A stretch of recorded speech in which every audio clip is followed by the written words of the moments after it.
Well, hello everyone, it's Vlogbert here. We'll be taking in the churches of Syston, Barkby, Beeby, South Crowston and Queneborough.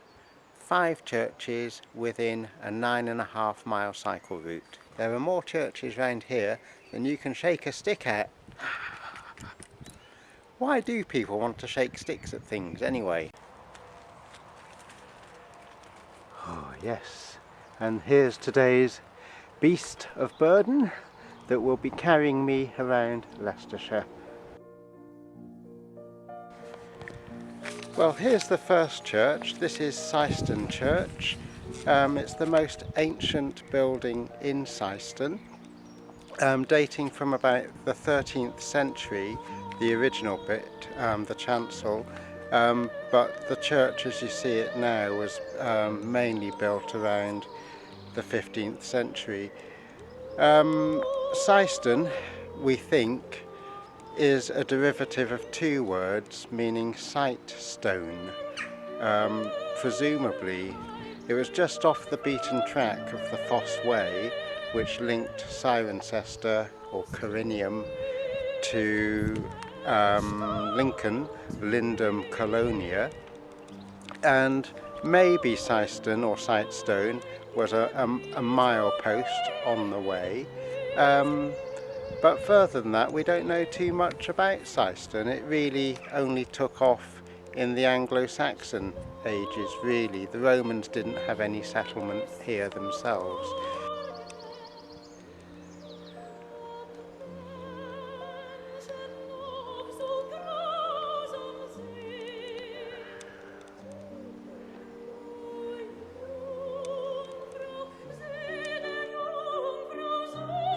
Oh, hello again. We're at Barkby Church now, St Mary's at Barkby. Hello, good morning. Barkby is derived from Old Norse, Barker Berry, meaning Barkey's farm or settlement. This church, similar to Syston, is from the 13th century and is located within the grounds of Barkby Hall, which has been in the Poaching family for about 400 years.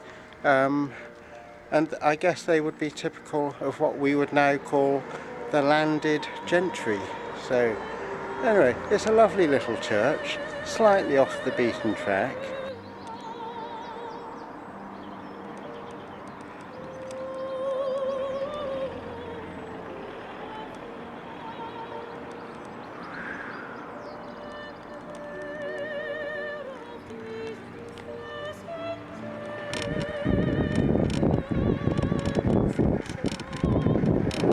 Got the legs out today.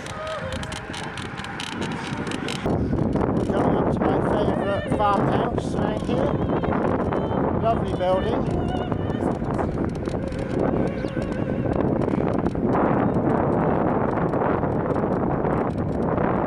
Yes. Wouldn't mind living there myself actually.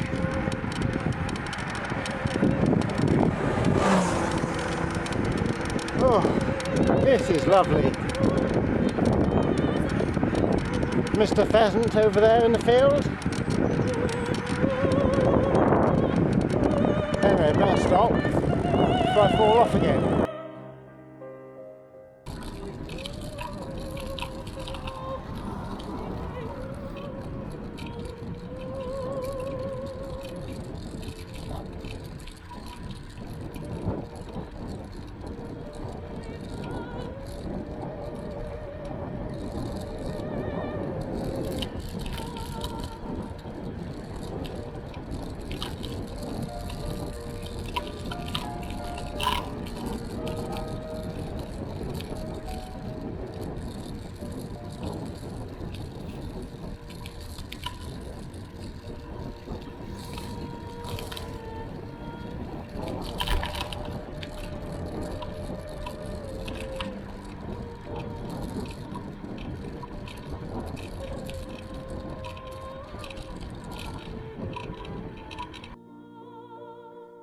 And now we're in Beeby, and this is Beeby Church.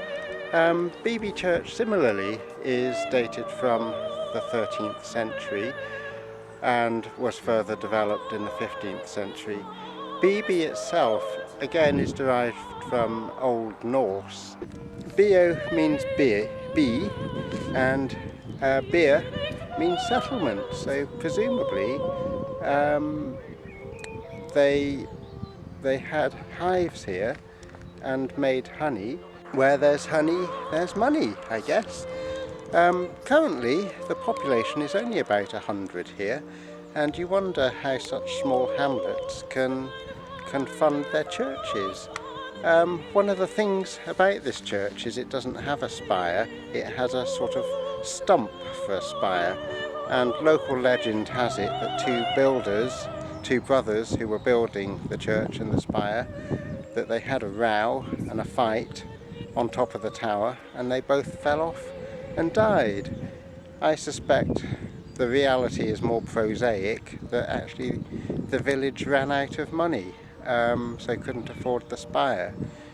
Incidentally, the reason that churches do have spires is that the more important the building, the taller it gets, and this is sort of reflected in modern architecture with skyscrapers and churches with an affluent congregation, let's say, who pride themselves on the importance of their village. There's also ideas that, you know, as you sort of look up the height of the spire, that your eyes are also cast heavenwards. And there's also ideas that if you could fund the church, that was more likely to secure your place in heaven. So, let us see.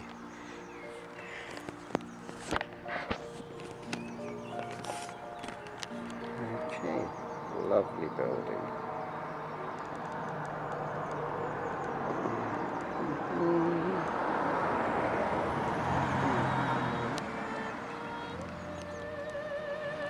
Oh yes, here's the village bus, still running during COVID-19, so that's quite good.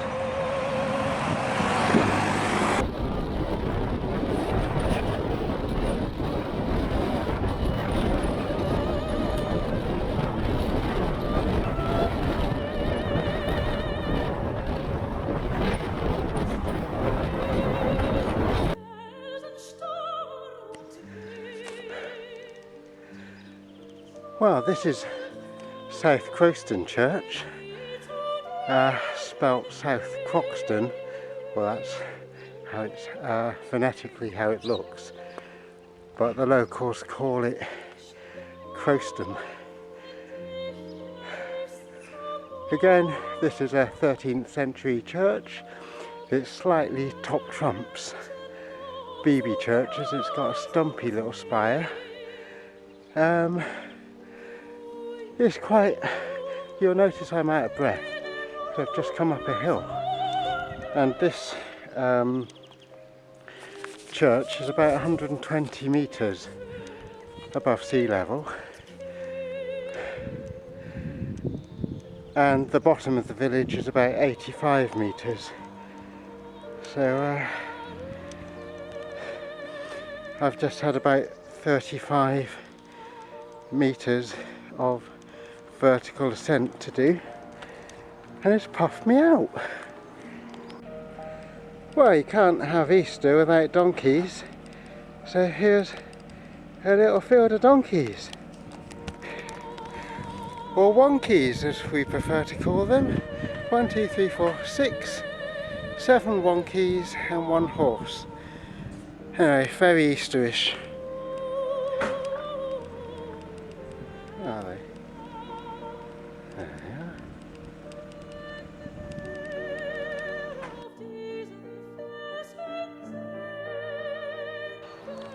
Well, what can I say? Size matters. Can you see the spire? Well, this is Crenaborough, the last church on this little ride. I've done 9.5 miles and we've caught 5 churches. There are just loads of them around here. So they were either God-loving or God-fearing people once upon a time, and I guess a church was a matter of status and keeping in with the state really, because there wasn't much division between the state and the church back in Norman times, so you had to visibly demonstrate that you were respectful of the law according to God and his commandments. So anyway, lovely church anyway.